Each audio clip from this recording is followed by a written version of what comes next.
दोस्तों, मैंने नीरज कुमार, आपका स्वागत है मिशन जॉब अड्डा में। और हम देखते हैं महत्वपूर्ण क्वेश्चन बिना कोई देर किए।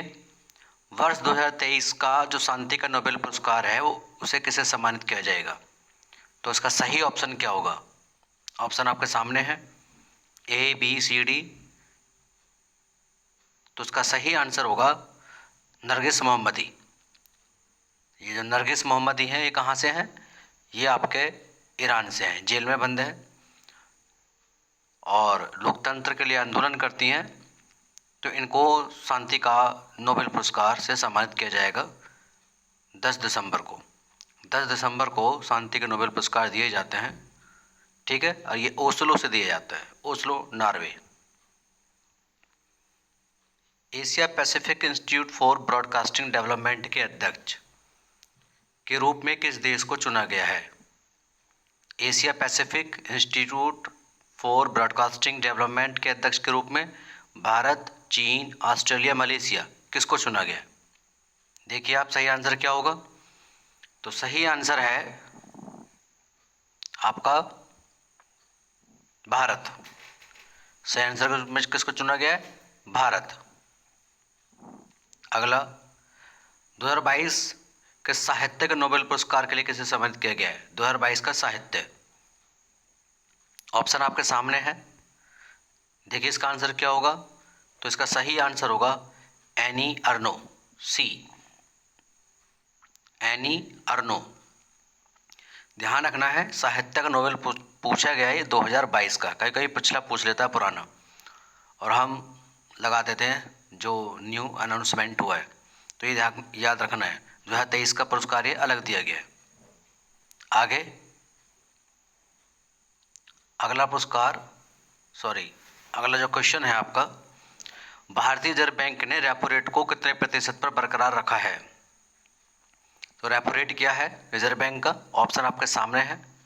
तो इसका सही आंसर होगा बी, 6.50%, ठीक है। बढ़ते अगले क्वेश्चन की ओर। हाल ही में जलवायु परिवर्तन से जुड़े स्पिनोजा पुरस्कार से किसे सम्मानित किया गया है? तो स्पिनोजा पुरस्कार से किसे सम्मानित किया गया है?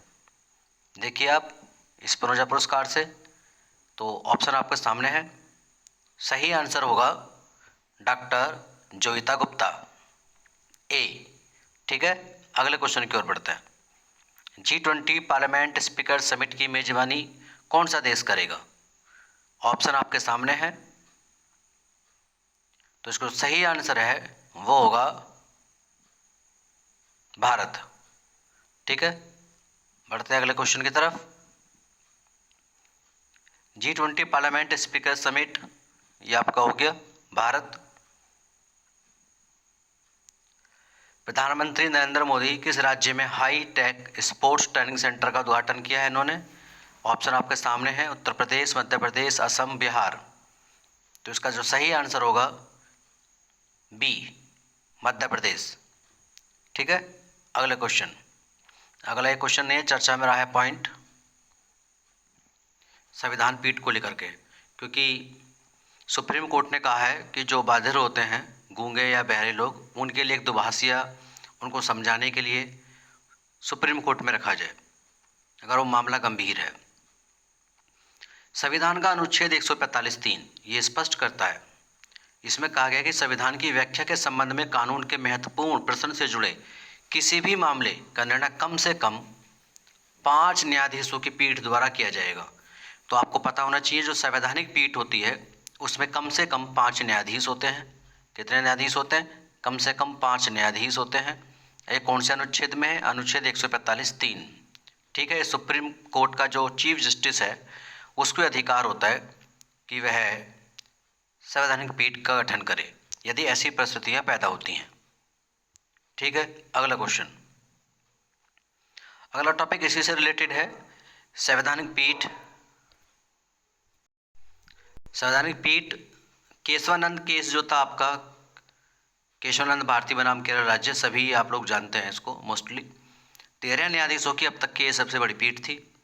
24 अप्रैल 1973 को ऐतिहासिक 7-6 के बहुमत के फैसले से इसमें फैसला दिया गया था, और इसमें संविधान का जो बुनियादी ढांचे का सिद्धांत है उसको लाया गया था कि बुनियादी ढांचे में कोई भी परिवर्तन संसद नहीं कर सकती।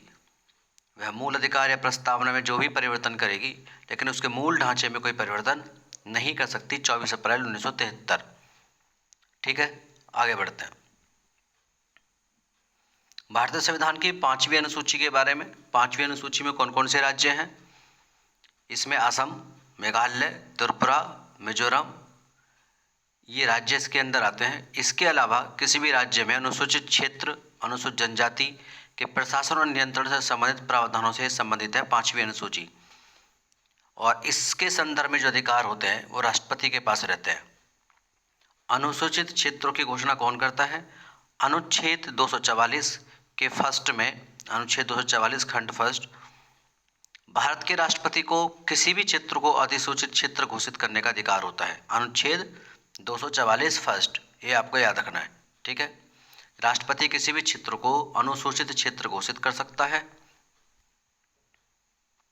या किसी क्षेत्र विशेष को अधिसूचित कर सकता है।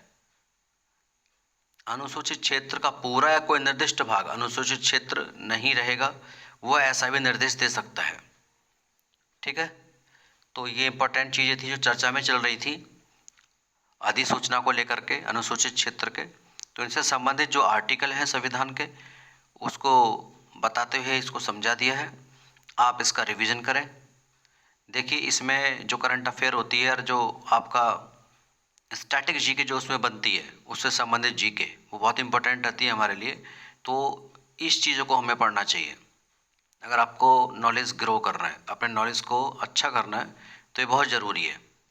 आप लोगों से रिक्वेस्ट है कि आप वीडियो ज़रूर देखें, कुछ ना कुछ आपको ज़रूर नया मिलेगा। आपके 10 मिनट तो जाएंगे ये वीडियो देखने के लिए, लेकिन आपको अगर किसी भी एग्ज़ाम में अगर 1 से 2 नंबर या 3 नंबर का फ़ायदा मिल जाता है, हम जैसे छोटे यूट्यूबर के माध्यम से भी, तो वो आपके लिए सिलेक्शन में काफ़ी फ़ायदेमंद हो सकता है। हालांकि यूट्यूबर हम काफ़ी छोटे हैं, लेकिन नॉलेज और एक्सपीरियंस के मामले में एक्सपीरियंस हमें एक लंबा है। हम ऑनलाइन जुड़े हुए नहीं थे, ऑफलाइन ही पढ़ा रहे थे अब तक। तो आप एक्सपीरियंस का फ़ायदा लें और सफल हों, हमारी ऐसी कामना है। धन्यवाद। मैं नीरज कुमार।